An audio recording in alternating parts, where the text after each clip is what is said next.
So, what if the technology that powers cryptocurrencies could actually help us tackle something like climate change? I know it sounds a little out there, but today we're going to dig into how blockchain is being completely reimagined. We're talking about connecting massive global systems, building trust in brand new ways, and taking on some of the biggest challenges our planet is facing. It's a fascinating story. Let's dive in. Right off the bat, we have to understand the stakes here. The stakes could not be higher. According to the world's top climate scientists, we are in the make or break decade. And this isn't about making small adjustments anymore. This is a full-on call for massive, fundamental shifts in how we handle our energy, our money, our entire infrastructure. Honestly, it's a huge coordination problem, and the clock is ticking. And that brings us to this really interesting question. Could blockchain, a technology that most of us just associate with Bitcoin and, a lot of market speculation, could it actually be a key piece of the puzzle here? It really does feel like a strange connection to make, but that's exactly what we're going to explore. Okay, so what even is a blockchain at its heart? Let's just do a quick comparison.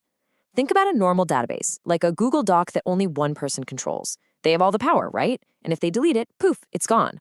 A blockchain, on the other hand, is like if everyone in the group got their own identical, magically synced copy of that document. You can't change anything unless pretty much everyone agrees, which makes the whole system incredibly tough and almost impossible to tamper with. But, and this is a big but, here's the catch.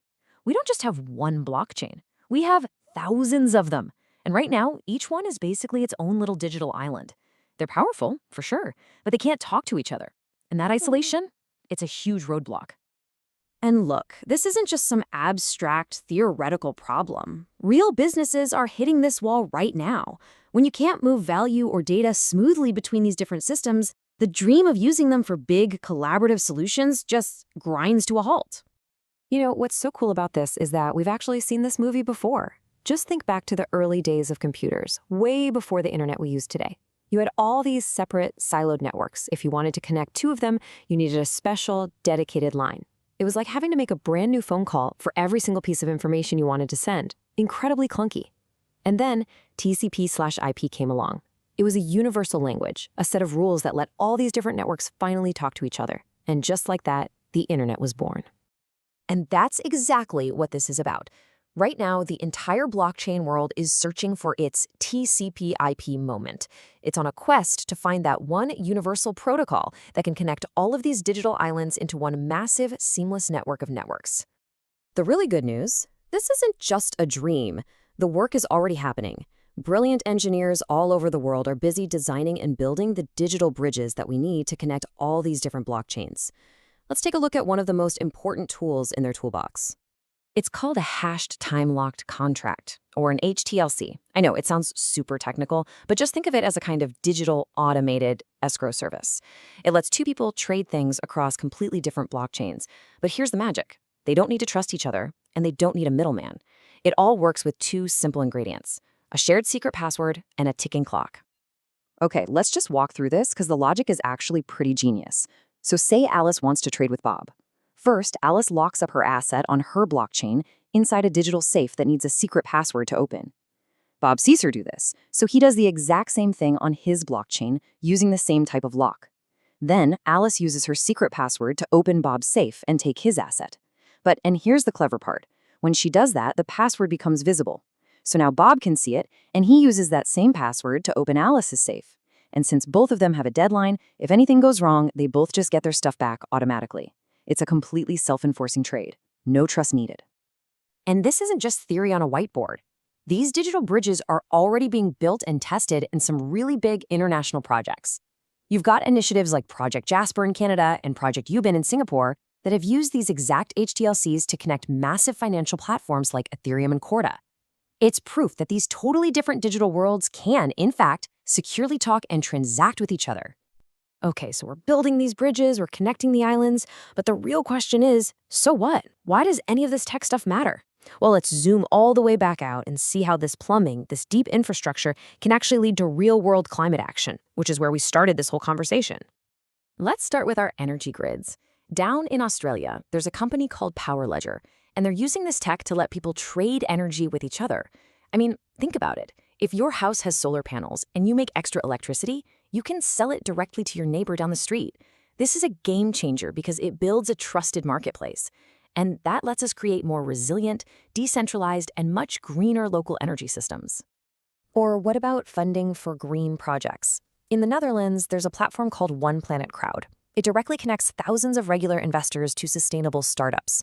By automating the trust and cutting out the friction, it basically lets them sidestep the traditional financial gatekeepers and mobilize a ton of money that might have just been sitting on the sidelines. We're talking over 20 million euros raised for more than 175 green projects so far. That's incredible. And the impact here goes way beyond just energy and finance. In India, for instance, a platform called I Got Garbage is using this kind of tech to transparently connect households that have waste with informal waste pickers. The system has managed to divert millions of kilograms of waste away from landfills, all while creating reliable, verifiable jobs for people in the circular economy. It's a win-win. Now, when you take all these ideas and you scale them up, the numbers can get absolutely mind-boggling. Check this out. The Ant Forest program in China gives people little digital rewards for making low-carbon choices, like using public transit. Those digital points, they get turned into real trees being planted. And the result? Over 2 million tons of carbon avoided. It just shows you the incredible power of transparently connecting all of our small, individual digital actions to massive, real-world environmental outcomes. So it's clear we're watching this incredibly powerful new infrastructure get built right before our eyes. But that raises a really profound question, doesn't it? As we're building it, what rules, what values are we actually writing into the code itself? Because the choices we make right now are going to shape our digital world for a long, long time. And remember, this technology is about way more than just money. It's about building a whole new foundation for digital trust. This image here shows an idea called verifiable credentials. Just imagine a university gives a student a digital diploma. That student can then show it to a potential employer, and that employer can instantly cryptographically verify that it's real without ever having to call the university. This creates a secure, efficient system for identity that we actually control. But see, to build systems like that, we have to make some really big choices, some serious trade-offs. Should these networks be completely decentralized, or do we still need some kind of central authority? Should the data be public for everyone to see, or should it be private to protect confidentiality? Do we want a system with absolutely no trust required, or are there still important roles for trusted guardians? These are not easy questions, and there are no simple answers. And this is not just a debate for tech nerds, it's a global political race. Countries all around the world are scrambling to create legal rulebooks to attract this new token economy. You've got Malta calling itself Blockchain Island. You have Liechtenstein with its Blockchain Act. Singapore, they're all trying to find that perfect balance between sparking innovation and protecting people. They want to be the hub where this future is built. In the end, what a lot of regulators are realizing is that you have to look past the fancy labels and the buzzwords. The most important thing is to ask, what does this application actually do? The guiding principle is becoming same risks, same rules. It really doesn't matter if you call it a token or a smart contract. What matters is its real-world function and the potential risks it creates. That's the most important takeaway here. And that really leaves us with one final and I think crucial question to ponder. We're not just building a new piece of technology here.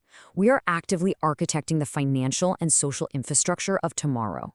So, as we write the code, as we set the rules of the game, what values, things like fairness, privacy, transparency, what values are we going to choose to embed right into the very foundation of it all?